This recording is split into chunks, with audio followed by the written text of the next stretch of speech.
Halo Sobat Edsen, salam pintar. Jumpa lagi dengan Kak Husna, tutor kimia edsen.id. Di video ini kita akan membahas soal-soal TKA Kimia. Tonton video sampai selesai ya.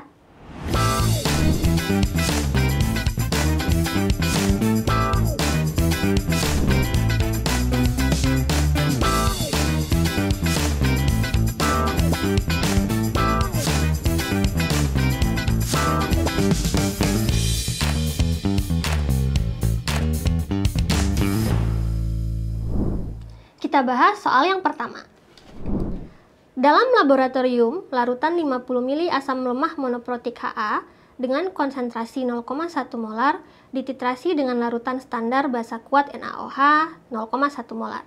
Diketahui konstanta disosiasi asam Ka dari Ha adalah 1 kali 10⁻⁵. Pernyataan manakah yang benar mengenai proses titrasi ini? Jawaban benar mungkin lebih dari 1. Oke, kita dapat soal mengenai titrasi. Nah, di sini yang dititrasi adalah asam lemah oleh basa kuat ya, asam lemah dan basa kuat.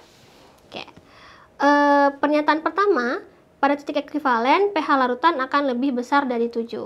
Nah, sebenarnya kita harus bisa mengetahui ya secara langsung jika asam lemah itu dititrasi dengan basa kuat, artinya nanti pada titik ekivalen pasti pH-nya akan lebih dari 7 karena dia basa kuat, basanya yang kuat gitu ya. Nah, kemudian jika nanti titrasi itu asam kuat dengan basa lemah, nanti pH-nya akan lebih rendah dari 7 atau di bawah 7 gitu. Tapi tidak apa-apa, kita buktikan saja langsung dengan perhitungan gitu. Oke, di sini kita punya asam lemah monoprotik Ha 50 ml gitu ya. Kita tuliskan saja reaksinya di sini. Ha dengan NaOH. Oke. Kita reaksikan, maka akan menjadi garam Na ditambah H2O. Tuliskan mula-mula reaksi sisa di sini. Nah, Sobat Edsen, titik ekivalen. Titik ekivalen. Titik ekivalen adalah titik di mana jumlah mol asam sama dengan jumlah mol basa. Jadi pada titik ekivalen atau bahasanya bisa juga titik ekivalen tercapai ketika mol asam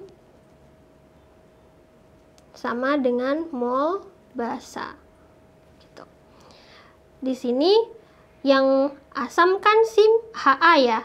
Nah, mol itu dihitung dengan mengalihkan molaritas dengan volume, gitu ya, atau molaritas asam dikali volume asam sama dengan molaritas basa dikali volume basa. Nah, kita kan punya informasi di soal itu adalah volume asam, molaritas asam, dan molaritas basa. Volume basanya tidak tahu. Kita hitung dengan rumus yang ini ya, yang Ma kali VA sama dengan MB kali VB ini. Oke, kemudian dimasukkan angkanya, molaritas asamnya 0,1, volumenya langsung saja akan masukkan mililiter, nanti jadinya milimol gitu. Jadi kalau dari waktu kita sudah sepakat pakai mililiter, maka semuanya dalam mililiter gitu. 50 mililiter sama dengan MB-nya 0,1 molar dikali VB. Maka VB-nya sama dengan,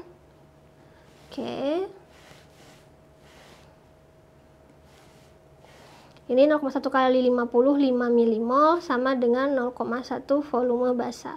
Maka volume basa sama dengan 5 dibagi 0,1 mili ya. Jadi 50 mililiter gitu. Nah, berarti di sini volume basanya 50 mili dan mol pada titik ekivalen masing-masing asam dan basa adalah 5 milimol. Gitu ya. 5 milimol karena sama gitu. Kita masukkan pada perhitungan, pada MRS-nya, Ha-nya 5, mula-mula, NaOH juga 5, mula-mula produk belum ada. Kemudian di sini juga bereaksi 5 ya, karena dia 5 bagi 1 sama dengan 5, ini juga 5 bagi 1 sama dengan 5, jadi sama-sama habis dalam reaksi gitu. Oke, bagian reaktan kita kurangi, bagian produk nanti dijumlahkan. Nah, di sini juga NaA dihasilkan 5, gitu, H2O 5 juga. Oke, di sini habis. Nah, ini 5 milimol. Oke, di akhir reaksi hanya tersisa garam yang dihasilkan. Kalau tersisa hanya garam yang dihasilkan, kita akan menentukan pH dengan rumus hidrolisis garam. Gitu ya. Jadi, karena di akhir reaksi hanya tersisa garam, maka pH ditentukan dengan rumus hidrolisis garam. Garamnya garam apa? Garamnya kan terdiri atas NaA nih, gitu kan? Anion dari atau kation dari basa kuat gitu ya. Maka garamnya akan garam basah nanti. Garam basah gitu. Oke, jadi kalau nanti misalnya titrasinya asam kuat dengan basa lemah, nanti kan dihasilkannya kan garam asam. Nah, ditentukannya H+ gitu. Karena di sini adalah garam basah, ditentukannya nanti OH-. Kita hitung OH-nya. Oke. Jadi di sini kita hitung OH-. Oke. OH- sama dengan apa rumusnya? KW per Ka dikali konsentrasi garam dikali valensi ya. Valensi. KW-nya itu kan 10 pangkat min 14 per Ka-nya 10 pangkat min 5, ada di soal ya. Konsentrasi garamnya, nah di sini kita kan baru punya 5 milimol. Nah, kita hitung konsentrasinya. Berarti di sini konsentrasi NaA sama dengan milimol per volume total. 5 yang dari reaksi, persamaan reaksi per volume totalnya dijumlahkan nih. 50 mili yang ini dengan 50 mili isi asam 100. Jadi 5 kali 10 pangkat min 2 molar molaritas garamnya. Oke. Oke, kita masukkan 5 kali 10 pangkat min 2 dikali valensi. Valensinya 91 ya. Kenapa? Karena Na+ dan amin gitu. Jadi hanya melibatkan satu elektron untuk saling menetralkan. Jadi satu gitu. Lain cerita kalau misalnya garamnya Na2SO4. Nah, Na+ dan 2SO4-. Jadi ada 2 elektron dibutuhkan untuk menetralkan. Jadi valensinya jadi 2 gitu. Oke, lanjutkan perhitungannya. Nah, 10 pangkat min 14 dikali 10 pangkat min 2 itu kan 10 pangkat min 16. Dibagi 10 pangkat min 5. Jadi min 16 dikurang min 5. Jadi 10 pangkat min 11 ya. Dikali 5. Oke. Berarti ini kartus seperti ini saja ya. Akar 5 dikali 10 pangkat min 5,5. Min 11 dibagi 2 karena akar pangkat 2 di sini ya. Gitu. Jadi persis banget nggak apa-apa, nggak usah. Karena kan di sini cuma perlu kita taunya besar dari 7 ya. Gitu kan. Oke. Maka di sini lanjut ke pOH-nya. Sama dengan min log konsentrasi OH-. Min log akar 5 dikali 10 pangkat min 5,5. Nah, 5,5 ke depan menjadi 5,5 dikurang log akar 5. pH-nya menjadi 14 dikurang pOH ya. pOH sama dengan 14 dikurang 5,5 dikurang log akar 5 sama dengan 8,5 ditambah log akar 5. Oke, benar ya, besar dari 7 gitu. Jadi gitu ya, cara cepat yang tadi ya. Kalau garamnya dari basa kuat dan asam lemah, pasti nanti pada titik ekivalen pH-nya lebih dari 7 gitu. Basa kuat dengan asam lemah, betul. Ini benar. Kemudian indikator yang paling tepat digunakan untuk titrasi ini adalah metil jingga, pKa 3,7. Nah, di sini pKa metil jingga itu 3,7. Nah, metil jingga ini memang dia ideal untuk mengukur titrasi ketika titik ekivalennya berada di pH asam 3,7 ya, gitu. Sedangkan kita dapat bahwa titik ekivalen kita itu berada di pH basah di atas 7. Jadi nggak cocok pakai metil jingga ya, cocoknya malah pakai fenolfatein ya, gitu. Oke. Kemudian pH larutan sebelum titrasi dimulai adalah 5. Nah, kita kan mau nitrasi nih, gitu kan, kalau kakak gambarkan secara kasar gitu ya. Nah, ini kan si HA ya, HA yang mau dititrasi atau kita sebutnya analit ya kalau dalam titrasi. Nah, kemudian kan proses titrasi itu kan kalau teman-teman ingat di laboratorium ini dimasukkan ya dalam tab buret, ini si NaOH-nya yang akan dipakai untuk menitrasi, atau ini titrannya. Titran. Jadi kalau pada mula-mula sebelum titrasi berarti kan yang dalam beker ini hanya asam aja kan, Ha aja kan.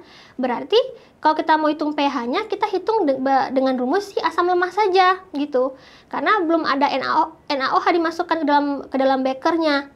Jadi sebelum titrasi, maka pH ditentukan oleh si analitnya saja, si lemahnya saja.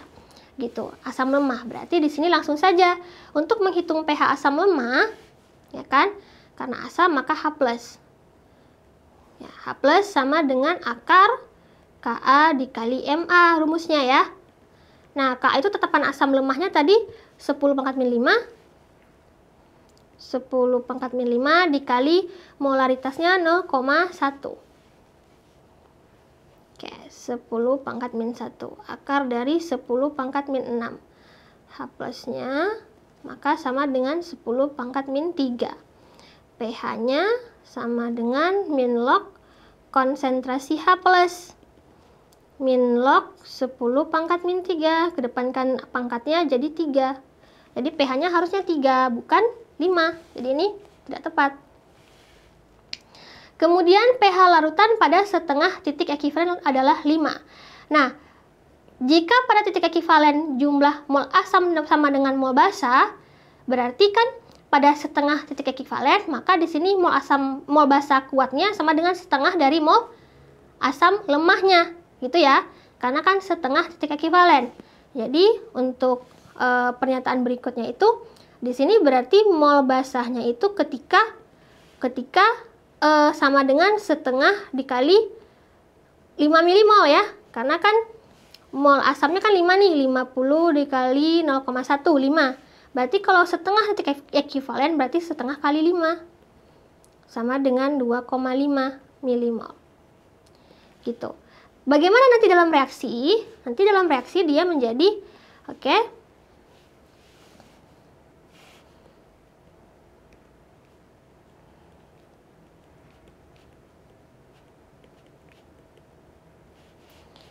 MRS sama dengan Ha-nya kan 5 milimol, NaOH-nya 2,5.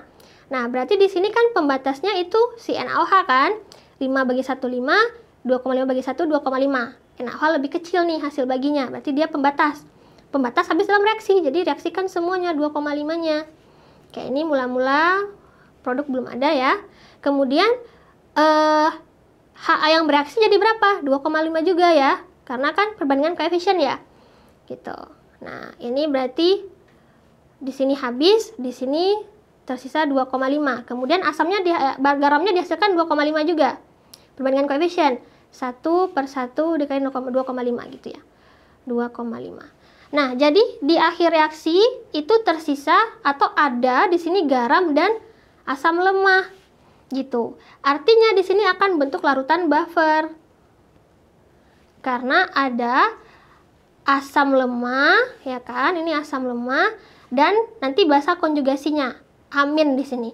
Na kan NaA kalau terion menjadi Na+ tambah amin. Nah, aminnya jadi basa konjugasinya. Mereka berdua akan bentuk buffer. Jadi pH kita gunakan rumus buffer. Buffer apa? Buffer asam. Karena kan asam lemah yang tersisa di sini gitu ya. Jadi kan nanti H+ rumusnya menjadi H+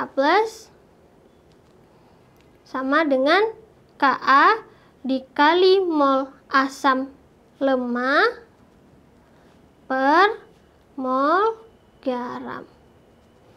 Gitu.